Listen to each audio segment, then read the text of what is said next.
Advogado, sócio do escritório de advocacia Fernandes Advogados Associados.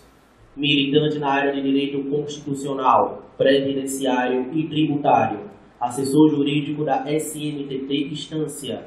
Mestre em Direito Público pela Universidade Federal de Sergipe. Professor universitário e de curso pós-graduação. Coordenador de prática jurídica da Faculdade Pio X. Apresentador e idealizador do canal do YouTube Advocacia Jato, Dr. Antônio Soares Silva Júnior.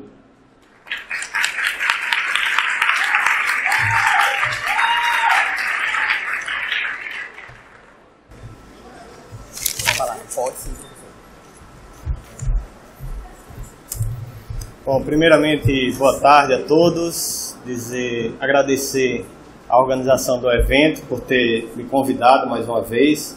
Eu fico muito feliz em que meus alunos me convidem para os eventos que são organizados pelos alunos, porque, fazendo uma conta muito rápida, eu tenho 9 anos de casa, com 4 ou 5 disciplinas por período. Eu já falei cerca de mais de 5.000 horas para alunos da Pio X, e quando os alunos me convidam para vir falar aqui 45 minutos, 1 hora, eu digo, poxa, então eu acho que eu ainda tenho algo a contribuir, né?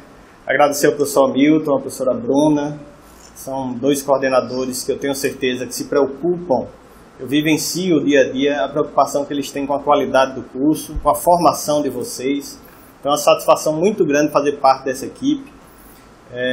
Eu tenho certeza que todos os alunos aqui reconhecem esse esforço por conta de também vivenciarem no dia a dia o contato aberto que se tem com a coordenação. Nenhuma outra faculdade dá esse espaço para que o aluno possa conversar e possa ir à coordenação. Então, eu me sinto muito confortável, tanto de estar diante de vocês, quanto de participar da equipe Pio X, essa equipe tão vitoriosa nos últimos anos. O meu tema é um tema que eu busquei um acréscimo, né? Uma complementação daquilo que a gente vê em sala de aula. Muitas vezes, por conta do cumprimento do currículo, a gente tem dificuldade de falar de algumas coisas. Então, eu decidi falar sobre a democracia digital, né? E o papel do advogado, o papel do cientista do direito nessa democracia digital. Eu acredito que muitos de vocês ainda não ouviram falar dela, mas é importante que a gente comece a pensar no paradigma democrático que existe tanto na política quanto no direito, como uma via de solução de conflitos, mas uma via também de atuação importante do cientista do direito. O professor Hamilton falou aqui de uma série de carreiras que podem ser seguidas pelo cientista do direito, e a construção teórica, a academia também necessita muito da produção teórica de vocês, a produção científica de vocês para garantir, em momentos sombrios de nossa democracia, que não se perca essa referência. A democracia tem que ser um referencial na atuação de todo operador de direito. Eu não gosto dessa palavra operador de direito, fica parecendo algo mecânico, mas todo cientista do direito deve ter como referencial a democracia. Mas como é que nós concebemos a democracia hoje em dia, né? Nós participamos de que maneira do governo, do poder público? Nós temos uma visão hoje de democracia de participação popular a cada 2 anos ou a cada 4 anos, como o povo participando na eleição, na escolha de seus representantes e esperando que esses representantes sejam realmente legítimos, que tratem da coisa pública como nós esperamos, né? Para se ter uma ideia, hoje em dia, a nossa democracia é uma democracia cara, é uma democracia dispendiosa, uma democracia que exige esforço não apenas pessoal, muitas vezes, deslocamentos grandes e contingentes populacionais para a votação, mas também nós temos uma democracia extremamente cara. Eu trouxe aqui alguns números para que vocês tenham ideia de como funciona o processo democrático no país hoje. Só de fundo partidário, nós gastamos de dinheiro público 888 milhões de reais. Esses 888 milhões de reais é o que vai para os partidos, para que os partidos possam fazer nada mais, nada menos do que política, né? Na melhor acepção do termo, eu não estou aqui sendo pejorativo com relação à importância dos partidos no nosso país. Eu estou dizendo que nós temos um fundo partidário bastante generoso, né? E esse fundo partidário se espera seja utilizado da melhor forma por esses partidos. Uma campanha para vereador, né, tem um teto de 45 milhões. Uma campanha de prefeito, desculpa, tem um teto de 45 milhões. Então, para concorrer a uma prefeitura de São Paulo, o político pode gastar 45 milhões de reais. 13,6 milhões de reais ele pode gastar em um segundo turno de eleição. Para você ter uma ideia, são 5.570 municípios que nós temos no país. Desses 5.570 municípios, nós temos um custo médio para uma candidatura de prefeito. 60% desses municípios gastam em média R$108 mil por candidatura de prefeito. Isso dá ao todo 361 milhões de reais gastos com campanhas para prefeito tão somente. Uma campanha de vereador tem um teto de 26 milhões de reais. Uma campanha para um vereador. Eleger um vereador apenas é o teto máximo do vereador. Em média, os vereadores gastam em torno de 10,8 mil reais. Importante dizer que eu estou falando de números declarados, né? A Lava Jato, as investigações demonstram que existe um valor de caixa 2 que é imensurável. Mas o gasto médio de uma campanha de vereador é 10,8 mil reais. Se a gente pensar que uma Câmara de Vereadores pode ter 9 vereadores candidatos, e digamos que não tenha concorrência para o cargo de vereador, nós estamos falando de um gasto de campanha de vereadores de 325 milhões de reais. Esses números expressivos da nossa democracia demonstram uma necessidade muito grande de atenção da população à realidade política do país. Uma atenção muito grande da população de onde está sendo utilizado esse dinheiro, onde está sendo utilizado esse recurso. Porque são recursos de grande monta, são recursos públicos que nós estamos colocando à disposição dos partidos, e talvez a gente não esteja utilizando isso de maneira inteligente. Nós vivemos numa sociedade moderna, tem acesso a diversas tecnologias. Hoje, para se ter ideia, 63% das famílias têm internet em casa. O acesso à internet em prédios públicos é praticamente de 100%. Nós temos condições de facilitar a propaganda eleitoral, de facilitar o acesso da população a informações sobre candidatos. Então a gente precisa estar mais atento ao que nossos políticos estão fazendo com o nosso dinheiro. Porém, a gente não observa a participação da população na política ainda. Opiniões em redes sociais são várias. Quem aqui nunca discutiu com um colega sobre uma posição partidária, sobre uma posição política? Isso a gente está muito acostumado a fazer. Mas participar efetivamente da política é complicado. É bastante complicado. O jovem sai da faculdade, talvez sem a dimensão da importância dele nesse cenário político.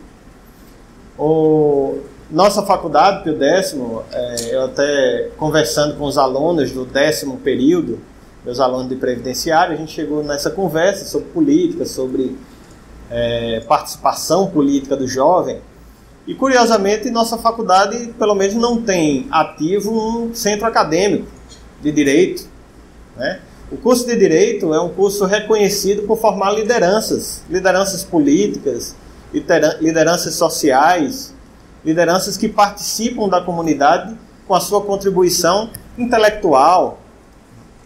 Infelizmente, a gente não tem observado isso. Talvez aqui já é uma dica para vocês formalizarem um centro acadêmico de Direito dentro da instituição para participar politicamente, poder ressonar a voz de vocês acerca de temas que são fundamentais.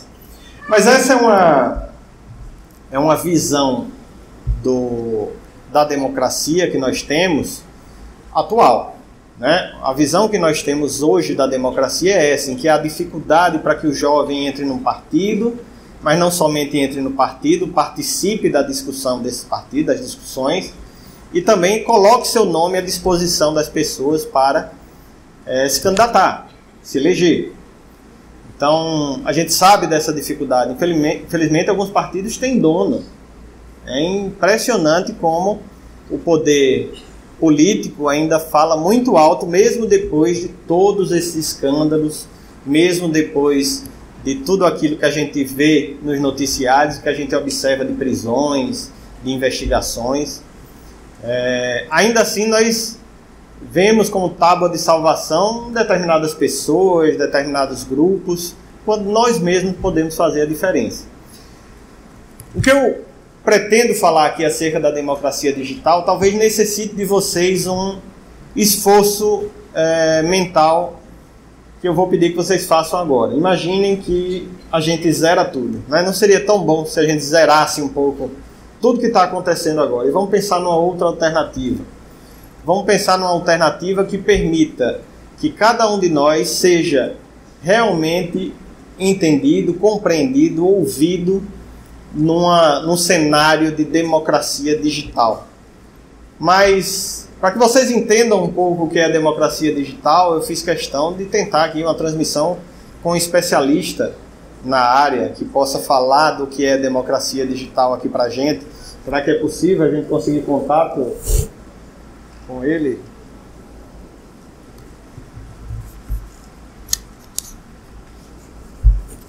Então, isso aí é o especialista. Muito bem, estamos falando diretamente de um país distante com o idealizador do canal Advocacia Jato. Você me ouve, doutor Antônio Soares? Doutor Antônio, eu gostaria de primeiramente agradecer sua disponibilidade de falar conosco e dizer que eu sou um dos entusiastas do seu trabalho. Eu que agradeço por falar. Ah, bondade sua, doutor Antônio. Também admiro sua capacidade de transmitir conhecimento. Ainda você está muito bonito hoje. O senhor também não é de se jogar fora. Está me deixando sem graça, doutor Antônio. Pois bem, doutor Antônio, você está pronto para responder algumas perguntas? Estou sim. Na sua opinião, a democracia digital é realidade viável do ponto de vista político? Sim, a democracia digital, também conhecida como e-democracia, já é uma realidade presente no ideário de vários países europeus. Alguns países mais ousados elevaram a ideia a outro nível. Baseado na ideia de transparência absoluta da coisa pública, o que antes estava restrito a canais em que o cidadão poderia expor apenas sua opinião, passou a ser visto como uma forma segura de promover a participação direta nas decisões políticas de uma cidade ou até de um país. A iniciativa mais vitoriosa nesse sentido foi a criação de um partido político denominado DEMOX, Democracia Experimental, por professores e estudantes suecos após um seminário denominado Tecnologia da Informação e Democracia.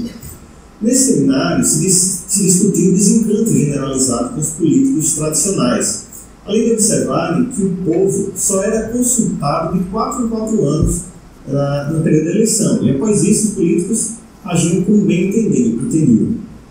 O DEMOX é um partido que não é nem de direita nem de esquerda. Ele não tem sede física e só tinha como plataforma de campanha a democracia direta, no qual o seu representante eleito não tomaria decisões ou votaria projeto algum sem antes consultar a população através de canais digitais que são colocados à disposição dos seus eleitores, após um intenso debate sobre o tema. O DEMOX, esse partido, elegeu em 2002 um representante para a Câmara Municipal na cidade sueca, Vallentuna, subúrbio de Estocolmo, onde a estudante Parisa Molagoli, de 19 anos de idade, foi eleita. Esse partido, o DEMOX, tem sua ideologia baseada no princípio da sociedade aberta, delineados por Karl Popper e Henry Bergson, no qual a coisa pública deve ser concebida com base na transparência absoluta e na tolerância para a diversidade de ideologias e pensamentos. O Demoex, esse partido, adota ainda a distribuição estatística, de modo que todas as tendências sejam representadas. Se, por exemplo, se 60% dos membros ativos do Demoex forem a favor da proposta e 40% forem contra, os representantes eleitos do Demoex devem seguir essa orientação no momento da votação, respeitando a proporcionalidade. Outras experiências similares podem ser observadas no mundo, como a lista Partecipata na Itália, o Partido Pirata na Alemanha, e no Brasil nós temos o Demoex Brasil, e o Partido da Democracia Experimental também, que está em busca de assinaturas para obter o registro no TSE. A ideia é basicamente essa. Bom, muito obrigado, doutor Antônio, por sua colaboração. Eu que agradeço. Bom, gente, vocês viram aí que a palavra do especialista deve ser muito importante nesse momento, né? A gente fez um contato direto. Apesar da brincadeira, o que eu pretendo demonstrar para vocês é que a gente ainda usa muito pouco as ferramentas tecnológicas que estão à nossa disposição no processo democrático. Quando a gente fala de processo democrático, a gente não tem que pensar apenas na experiência do Demoex. Esse partido Demoex conseguiu fazer com que o representante do partido, aquela pessoa eleita pelo voto popular, ele tivesse que consultar antes os seus eleitores acerca de temas que são fundamentais. O representante do partido, nesse momento, ele não teria vontade própria, ele não faria nada por vontade própria. Ele teria que consultar a população. E duas situações são fundamentais nesse processo. A primeira situação é a absoluta transparência que deve existir no trabalho do político. Você deve permitir que as pessoas tenham acesso à informação pública. E verdadeiramente nós avançamos nesse sentido. Hoje nós temos informações detalhadas acerca de contratos, de licitações, temos acesso a informações acerca do orçamento de municípios de todo o Brasil. O próprio governo federal tem um site de transparência onde a gente pode consultar essas informações. Então não se admite hoje uma administração que não seja absolutamente transparente. Essa transparência vai nos auxiliar no segundo momento dessa democracia digital, na segunda característica que torna essa democracia digital tão importante, que é justamente a promoção do diálogo, a promoção do debate. As propostas devem ser explicadas para a sociedade. As propostas precisam ser colocadas em discussão pública. Discussão pública que é feita através de audiências públicas hoje em dia, mas audiências públicas que poucos têm acesso, ou poucos podem opinar nessas audiências públicas. Eu acho curioso quando eu vejo uma audiência pública sendo realizada em Brasília, por exemplo, que basicamente só quem fala é o especialista e outros não podem opinar e não podem decidir acerca daquilo que foi a conclusão da audiência pública. Então, as audiências públicas normalmente são bastante tendenciosas por movimentos políticos, grupos específicos. Com a democracia digital isso não acontece, porque todas as pessoas que tenham condições de acessar a plataforma digital teriam também como expor as suas opiniões. Uma dificuldade que nós temos no Brasil em relação à implantação desse modelo de democracia digital é, obviamente, a inclusão digital. Nós ainda precisamos avançar muito em matéria de inclusão digital. Para se ter uma ideia, a Suécia, que foi o exemplo dado aqui do partido Demoex, tem quase 95% de inclusão digital de sua população. Nós temos apenas 63% de lares incluídos digitalmente. Mas ainda é importante, imagine nós termos nas próximas eleições um candidato que se propõe a isso, que se propõe a ouvir a população antes de decidir, antes de tomar qualquer medida, mas que ouça de maneira qualificada, que permita o debate, que permita a discussão e se oriente também pelas várias tendências ou pelas várias possibilidades que essa democracia exige. Você deve estar pensando, sim, mas isso no campo político, como é que o cientista do direito pode vir a se aproveitar disso? Como é que o cientista do direito pode vir a contribuir nesse processo de democratização digital? O nosso novo Código de Processo Civil, ele abraça de alguma forma plataformas digitais. permite que você possa, desde o início do processo, pedir a consulta de especialistas, de amicus curiae, né? De entidades que sejam especialistas ou peritas em determinados setores. O processo judicial brasileiro ele pode ser mais democrático. E essa ideia de democratização do processo judicial brasileiro não é uma ideia nova, não é uma ideia que a gente teve há bem pouco tempo. Todos nós estudamos aqui em Direito Constitucional um fenômeno, uma doutrina chamada neoconstitucionalismo. Em que é que se constitui o neoconstitucionalismo? O neoconstitucionalismo surgiu de uma insuficiência da ciência do direito, principalmente no início do século XX. Insuficiência essa que causou perplexidade no momento em que o positivismo jurídico foi usado como forma de tentar justificar ações de um Estado opressor, ações de um Estado que ofendia a dignidade da pessoa humana, que perseguia os judeus na Segunda Guerra Mundial. O neoconstitucionalismo veio a defender a bandeira de que existiam valores supralegais, valores que não estão presentes apenas nos textos das normas jurídicas, mas também no ideário das pessoas, na sensibilidade das pessoas, naquilo que o ser humano tem de essencial. O neoconstitucionalismo não abandona por completo os avanços do positivismo jurídico, não. Ele continua entendendo que a norma jurídica é algo fundamental para se garantir a segurança jurídica. Porém, essa norma jurídica tem que ser interpretada de maneira adequada. E a interpretação da norma jurídica, em especial a interpretação da norma constitucional, passou a ser de fundamental importância para o respeito à dignidade da pessoa humana, para o respeito aos direitos e garantias fundamentais. E essa interpretação não poderia ser feita com base em cânones tradicionais de hermenêutica. Aqueles cânones interpretativos de uma interpretação literal, sistemática, teleológica, ela não funciona bem para o formato constitucional. As normas constitucionais elas não são absolutas, elas não têm um resultado imediato. O resultado precisa ser buscado, precisa ser alcançado. O sentido da norma constitucional precisa ser alcançado. E dentro dessa ideia do neoconstitucionalismo, de uma interpretação diferente da Constituição, uma interpretação específica da norma constitucional, surgiram os métodos de hermenêutica constitucional. Dentre os métodos de hermenêutica constitucional, aqueles métodos que permitem que o intérprete, que o julgador, justifique o seu entendimento perante a população, existem dois métodos que me chamam muito a atenção. O primeiro deles é a tópica. A tópica é um método de interpretação em que diversos pontos de vista acerca de determinado assunto precisam ser colocados no debate, precisam ser internalizados pela interpretação oficial.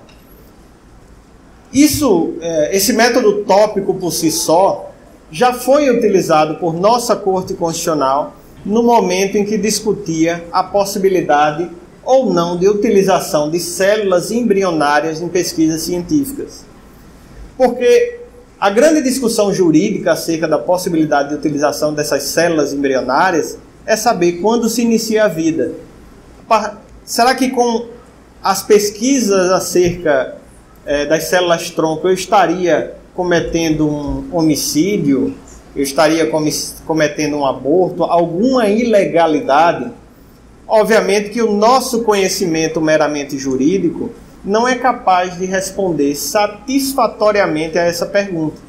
Nós não somos preparados na academia para responder a questão de quando se inicia a vida.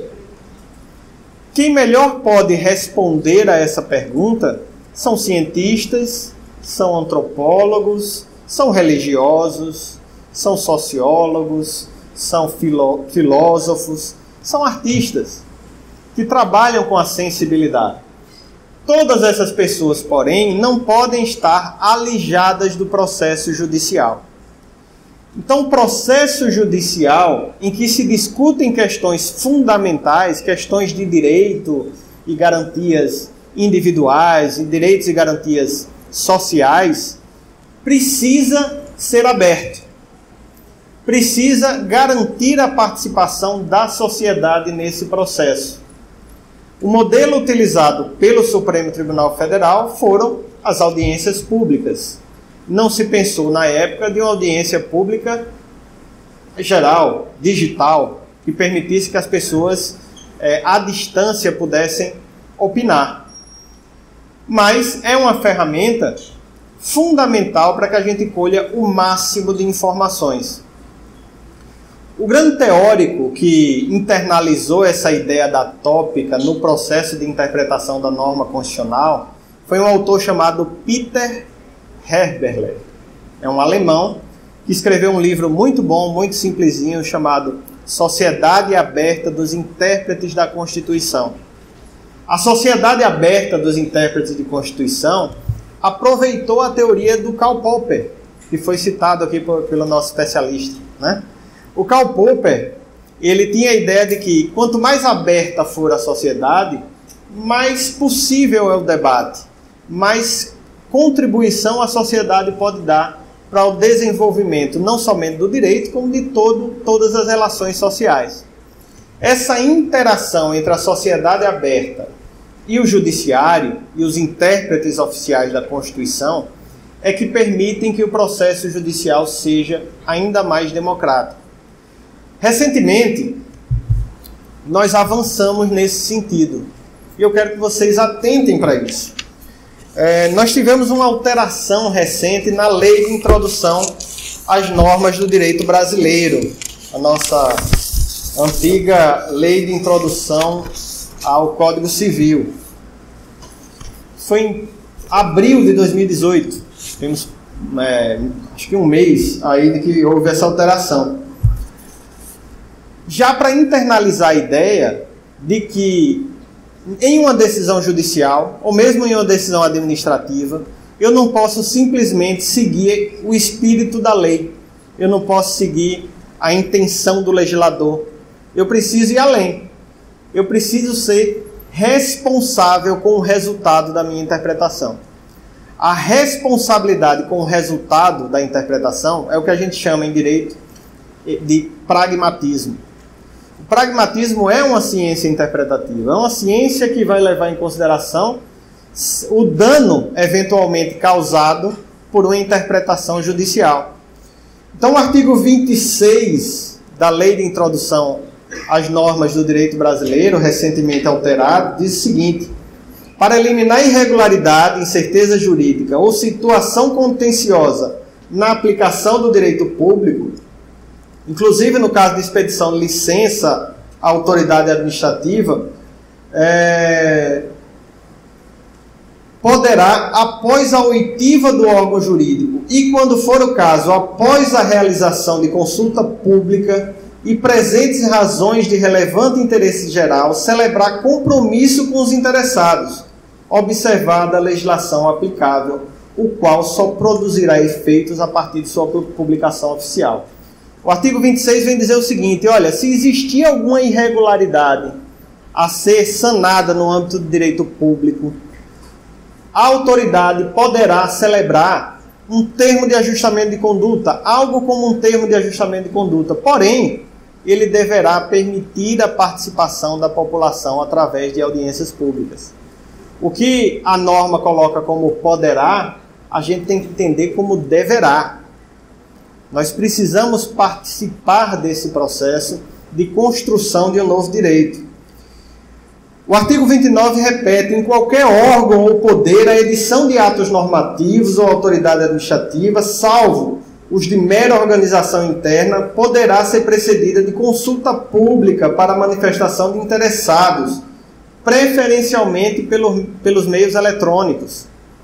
A decisão judicial, no artigo 20, ela necessita obrigatoriamente decidir com base nas consequências práticas da decisão. Diz expressamente o artigo 20, não se decidirá com base em princípios jurídicos abstratos. Deve-se atentar para as consequências práticas da decisão.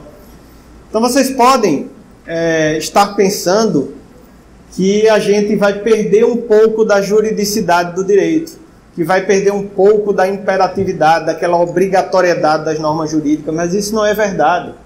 As normas jurídicas continuarão a ser obrigatórias, mas os efeitos de uma decisão que seja danosa à sociedade poderão ser minorados. Imagina aquela situação em que você discute, o Supremo Tribunal Federal teve a oportunidade de discutir a constitucionalidade da nomeação de várias pessoas em um cargo público. A gente sabe que a partir da Constituição de 1988, ocuparam um cargo público só através de concurso público. Porém, essas pessoas ingressaram sem concurso público.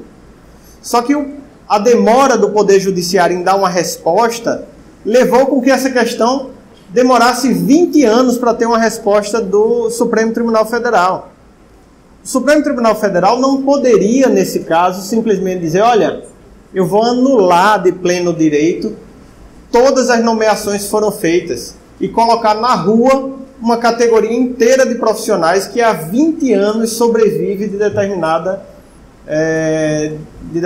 cargo ou em determinada função. O dano causado a essas pessoas seria muito maior do que uma decretação de inconstitucionalidade. O que é que se operou nessa situação? A modulação dos efeitos da decisão.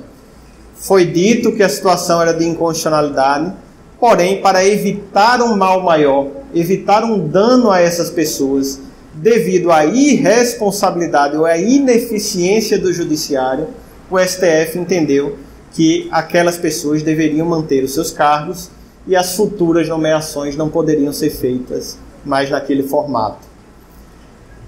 Essa medida de política judiciária, de política judicial, ela não pode ser tomada sem a participação da população. Quando a gente prega a necessidade de ouvida da população nas questões essenciais do Estado e nas questões essenciais do Judiciário, é para que haja o controle daquilo que é decidido pelo Judiciário no âmbito do pragmatismo, no âmbito daquela solução que procurará evitar um mal maior, evitar um dano maior do que a mera decretação de uma inconstitucionalidade, de uma nulidade. Então, o que eu quero colocar um pouco na mente de vocês é o seguinte: a nossa participação democrática não passa apenas pelo voto, por você comparecer de 2 em 2 anos na urna, isso é extremamente importante, obviamente, mas passa também pela ideia de que nós somos atores de nosso futuro.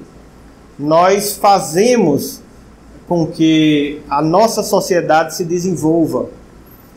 E em especial no âmbito do direito, em especial o cientista do direito, tem um compromisso muito grande com todo esse processo político e jurídico, porque o nosso conhecimento é qualificado. O nosso conhecimento é um conhecimento que vai permitir o questionamento acerca do status quo normativo e do status quo político. Estamos em vias de termos uma eleição aí nacional. Cada um votará com a sua consciência. Cada um terá sua tendência política, de esquerda, de direita, de centro-esquerda, de centro-direita, como vocês quiserem votar nos representantes. O que não pode haver, em hipótese nenhuma, é exclusão. O que não pode haver é, uma vez eleitos os nossos representantes, nós virarmos as costas para os nossos direitos de participação no processo político. E essa participação tem que ser garantida pelo Estado. Se não por meios eletrônicos, por meios tecnológicos, ela tem que ser garantida por meios mais próximos da população, para que cada um possa se posicionar. Então, eu gostaria novamente de agradecer a todos vocês, dizer que estou à disposição para quem quiser fazer perguntas, para qualquer consideração aqui ou fora também desses muros. Muito obrigado a todos e até a próxima.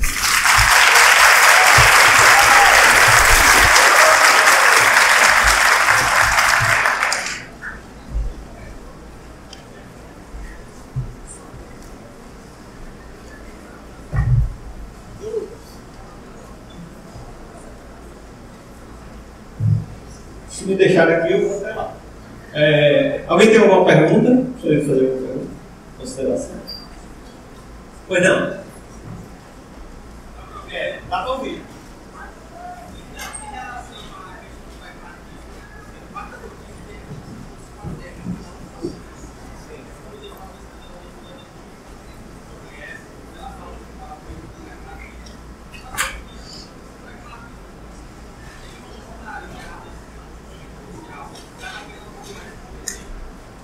Sim, isso é uma dúvida bastante comum, né? O pragmatismo ele surgiu principalmente nos Estados Unidos e Inglaterra, né? O desenvolvimento dessa ciência, dessa técnica, como bem dito aí por você, surgiu nos Estados Unidos e Inglaterra por uma necessidade, né? Se observou que por conta do pouco material normativo que tem, né, no sistema da Common Law, já não tem muitas leis, muitas normas. Não é que não existam normas de Common Law, é um erro equívoco muito, muito comum. Mas o conteúdo normativo talvez seja carente em relação a alguns aspectos, em especial nos direitos sociais. Então o pragmatismo surgiu lá nos Estados Unidos ou na Inglaterra por conta dessa necessidade normativa. O que não pode ser confundido com pragmatismo são decisões meramente pragmáticas, decisões que ignorem a norma jurídica por completo. Ignorar a norma jurídica é você não ter compromisso com a motivação da decisão. Então você tem uma decisão judicial, por exemplo, que ou usa, nós temos dois âmbitos, dois mundos totalmente diferentes. Tem um mundo de interpretação de motivação que usa a norma como uma muleta, o artigo de lei como um expediente para fundamentação. Então, não existe fundamentação, não existe motivação nesse caso, porque você está fazendo apenas um exercício de subsunção. Então você pega um caso concreto e diz, olha, esse caso se enquadra nessa norma, o resultado é esse. Isso não é interpretação, isso não é fundamentação.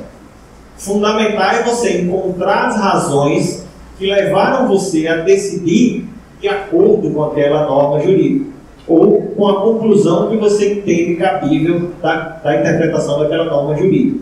Isso é fundamental. E do outro lado, nós temos aquela fundamentação que simplesmente ignora a norma. Diz o seguinte, olha, essa norma jurídica eu acho injusta, então eu vou decidir apenas de maneira justa. Só que esse critério de justiça é um critério muito lânguido, muito superficial. O que o pragmatismo prega, principalmente após o neoconstitucionalismo, é a ideia de que você deve dar uma solução de acordo com o que a finalidade do ordenamento jurídico prega. Então, se eu tomarei uma decisão, mesmo contra a lei, que venha violar um princípio ou garantia fundamental, ou venha trazer uma consequência que seja violadora de uma garantia fundamental, eu deva decidir de maneira contrária, eu decidir de maneira diferente. Só que essa decisão de maneira diferente, ela não pode ser, primeiro, individual. Eu entendo que não deve ser individual. Ela deve ser uma decisão construída coletivamente. E a construção coletiva dessa decisão passa necessariamente pela participação da população nesse processo decisório. E depois, ela não pode, em absoluto, ser desvinculada da técnica jurídica, do método jurídico. Normalmente, os intérpretes utilizam a teoria da argumentação, nesse caso. Quem teve a oportunidade de ler o Alex, a teoria da argumentação de Alex, ele dá um passo a passo que deve ser seguido pelo julgador, pelo intérprete, para que aquela decisão seja uma decisão racional, seja uma decisão legítima. E, curiosamente, o próprio Alex coloca isso no contexto público, no contexto de debate público. A oratória é muito necessária desse processo argumentativo. Por que a oratória é necessária? Porque eu devo rebater todos os argumentos que são colocados à disposição. Então, o processo pragmático, enquanto ciência, enquanto técnica tão somente, não é aquele afastar-se por completo da norma jurídica, afastar-se por completo do que diz o ordenamento jurídico como um todo, mas um processo de construção de um sentido que seja consentâneo, que esteja de acordo com as normas de direitos e garantias fundamentais. Respondi a pergunta? Mais alguém quer perguntar? Então, novamente, gostaria de agradecer a organização. Muito obrigado, Lucas. Muito obrigado a todos vocês.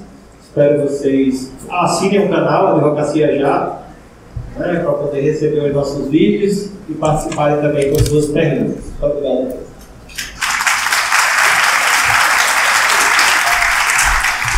Obrigado, professor Antônio Soares.